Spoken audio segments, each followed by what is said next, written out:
Hello and welcome back. As promised from the last video on building our platform, this week we're going to kind of do an extension of that, in that I'm taking you on the road with me to discuss further that reach of ready, willing, and able buyers and the relationships that we build with the stores who may carry our book, along with finding inspiration in different areas as we write. So it's kind of a twofold trip that we're taking today. To begin, we are going to go into a traditional independent bookstore who currently carries my book, as well as a metaphysical shop that carries my book. And these are two completely different scenarios that I wanted to give you that exposure to and insight to. So before we begin, I am Tina Moody as always, and I am the author of The Spiritual Awakening of an Analytical Mind. It is a book for my fellow linear thinkers who are stepping on this path of trying to discover the best version of themselves.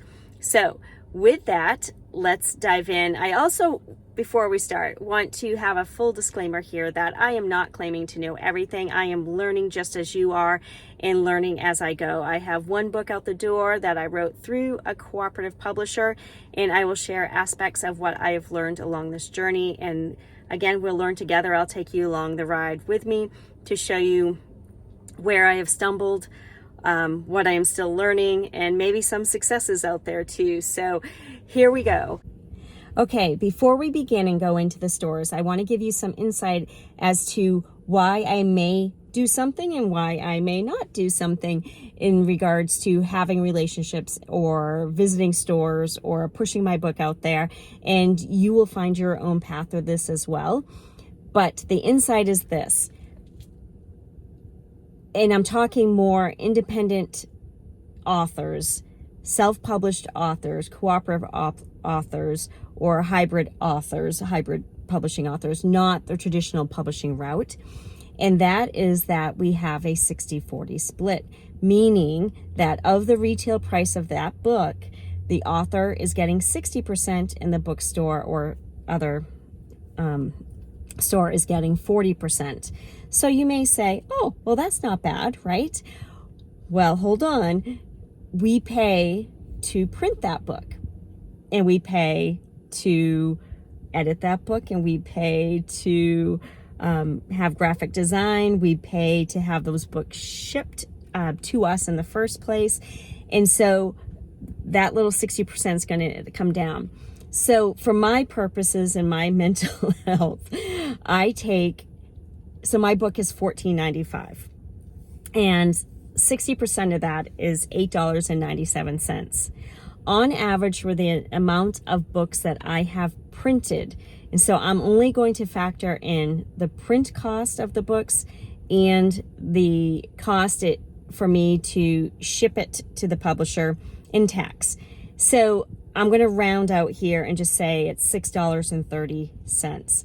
That leaves me with $2.67 of profit. Now, technically, it's not profit, because there is also the original cost of editing, the original cost of the graphic designer, and then the larger first year cost of being a cooperative member, and then the ongoing cost of being a cooperative member. So this is probably a very conservative number, or liberal number, not conservative number. So $2.60 is my profit. Now, as some of you may know, if you watch my other videos, I come from the business world. I have 30 years of insurance industry background, as well as real estate sales and investing. I have a business head. My book is called The Spiritual Awakening of an Analytical Mind. I think very linear. So for me I have an electric car, so it's not really the gas, but I do have to charge my car, right? So am I going to drive to a store and plead with them to put my book in their store for $2.67? It becomes a really, really hard nut for me to swallow, so to speak. Is that the saying? And so I have to get over that a little bit, because I have to sometimes use my heart versus my business sense. Sometimes I have to remind myself why I wrote this book and for whom I wrote this book, and that the goal was to get this book out into the hands of people that could use it, and not necessarily the financial piece of that. So it's been a tough one. You know, people wonder why I haven't hit the road with this and driven around to go get it. You know, initially when the book came out, you know, we'd be different places and I'd go in and basically beg them to, I mean, I say beg, but, you know, in a business-like way, ask them if they would carry the book. And I quickly learned that I had more pull if I mentioned that I was part of the cooperative publisher that I use, which is Main Authors Publishing, versus saying I'm a self-publisher, because there's automatically thought to be a level of vetting and a higher quality of editing and graphic design and things like that. So one bookstore in particular didn't even want anything to do with me until I just happened to mention that, you know, this was before it was coming out, that I was part of a cooperative publisher, and I named the name, and then they said, why don't you call in January? So there's a lot of different factors, and, you know, we've been out different places that have said, well, we don't want to pay for shipping because the bookstores pay for shipping. What if you stop by and drop one off? Well, am I going to spend my time, energy, and the money for the transportation up to a remote place to leave one book that I may or may not someday make $2.67? And that's really part of my struggle with all of this. So what I'm doing here is that there's a bookstore in Maine that has 9 stores around the state. I have not visited all of them, but I have visited most of them. And so I'll go in if I'm in that neck of the woods and visit. But the ones that are close proximity to my house, I try to get in and at least give a wave and talk to somebody real quickly and build a relationship with them. They were also the ones that I went into when I was deciding on a cover for my book. And I went in and showed them the different options, asked their opinion about font size, about the spine, about different things. Because when you ask people questions, now they have a vested interest in what you're doing. And it worked, because the town that I'm in right now has one of these bookstores, and is where I'm going into, and they remember me. And the first time when the book came out, it was on their shelves already, and you know, they just put one copy in each of the stores, which I was thankful for. And they pulled the book, had me sign it, and they put it up to by the register, and the book sold within an hour. So that's the benefit of having relationships in these stores. One of their other locations I absolutely adore, and I wish it was closer so my daughter could work there. They have been fantastic, and for a number of months they had a stack of my books between the register and the door, and like just sitting there, and they whipped through some books and sold more than all the other 8 stores together.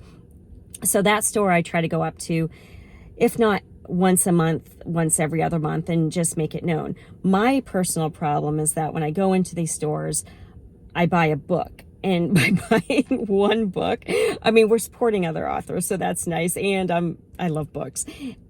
But I've spent more in those stores than I've made in those stores since my book came out. So that's a slippery slope too. You almost feel this obligation to purchase something from their stores. And yeah, you're never going to get ahead.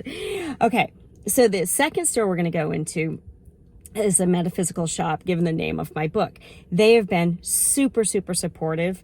They have 3 locations in kind of my neck of the woods, and they are fantastic. I recently did my taxes and added it up, and they sold 71 of my books, within the 3 stores in 2022. And so I'm super thankful of that. They are just great. 2 of the stores have my book right up at the register, and I go in once a month. I visit with them. I know everybody by name.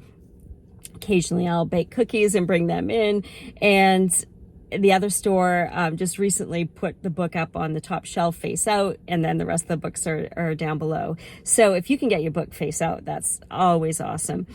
One of my problems is that alphabetically, my book is towards the end of the alphabet, and I did not even think of this.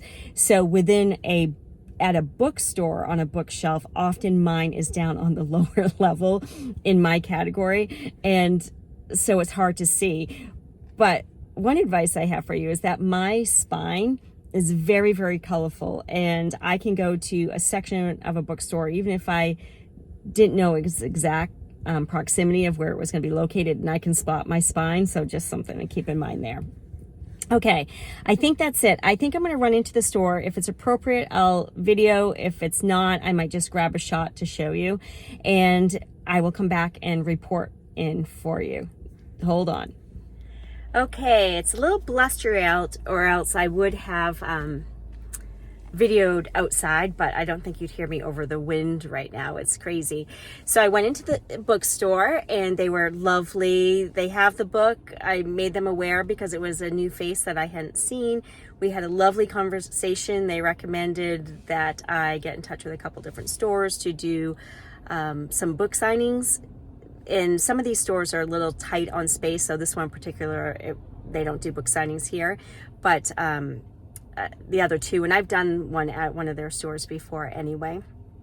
And then I went into the metaphysical shop, and they so lovely have the book right up front. As I mentioned, they had sold 3 books since last month, so I restocked them, and they had some customers in there, so I didn't videotape in there, but I did grab a little I guess they call it B-roll. I'm learning these things.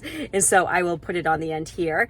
And so for right now, I think we're going to leave, stop by one of their other shops, and then I am going to stop one last place that I'll share with you.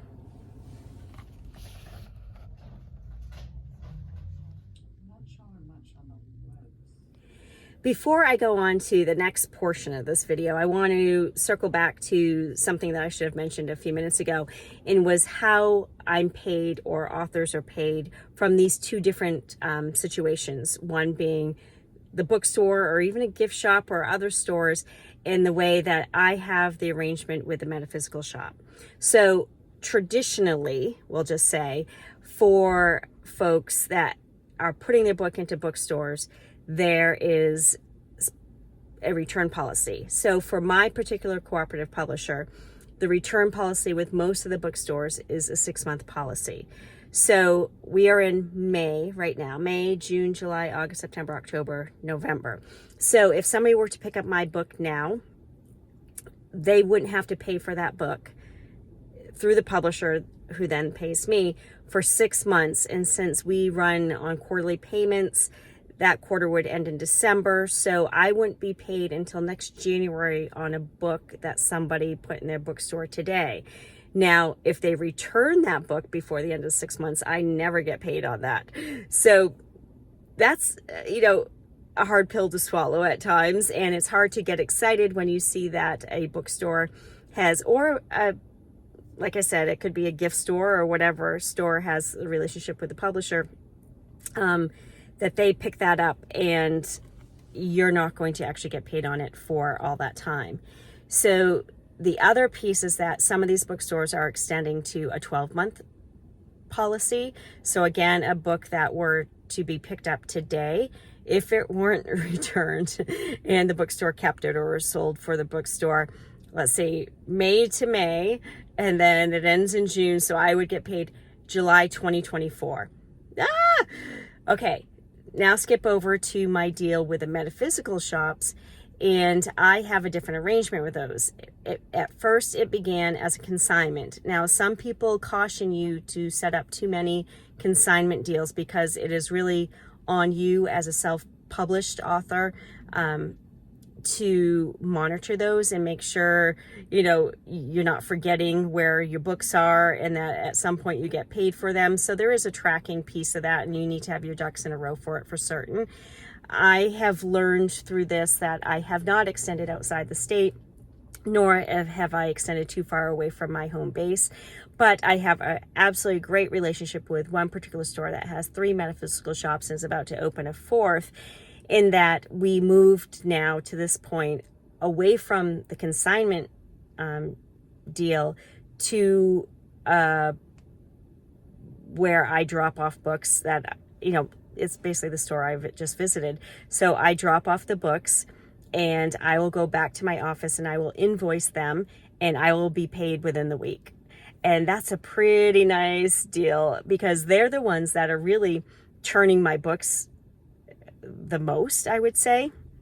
And this is part of why I go out each month and stop by all 3 stores, is that even if I'm restocking 1 or 2 books, multiply that by the 3 stores, and it keeps it going and keeps the inventory up in those stores. So consignment's great, just be able to track it.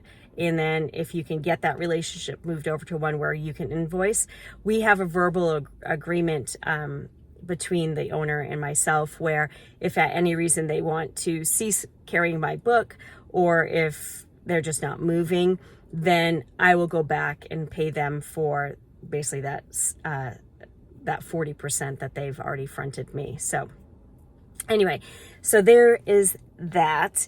The other thing that was a good reminder way back when, somebody said, for the most part, people aren't going to get rich on books. Use it as a very nice business card.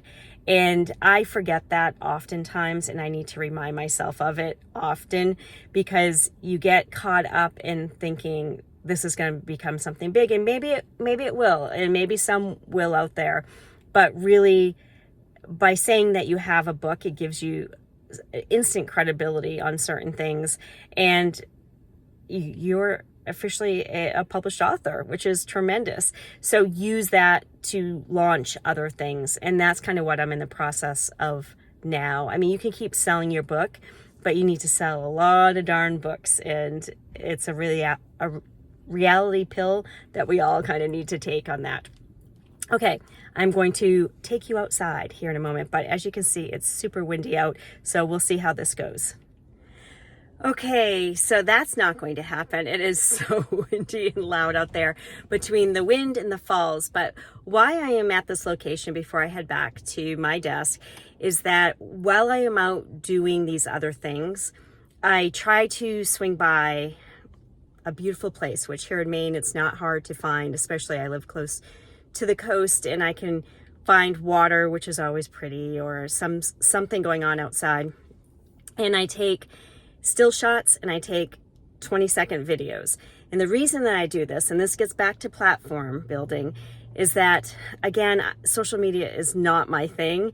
And an easy way for me to kind of keep up with it and to be inspired by nature and to include nature in it is to put messages like on the still shots or to voice over on the videos and post those up to Instagram, which then feeds my Facebook, and I do that every week. So that's 2 videos or posts that I can check off my list of things to do and to kind of keep that feed going. So one, it's inspiration for me. It's nice to get in touch with nature, and it also gives me what I need in order to keep those posts different and fresh as far as including nature in it and putting them out there. So that's what I just did out there. I will put a clip at the end of this to share with you, but I think that's a wrap for today.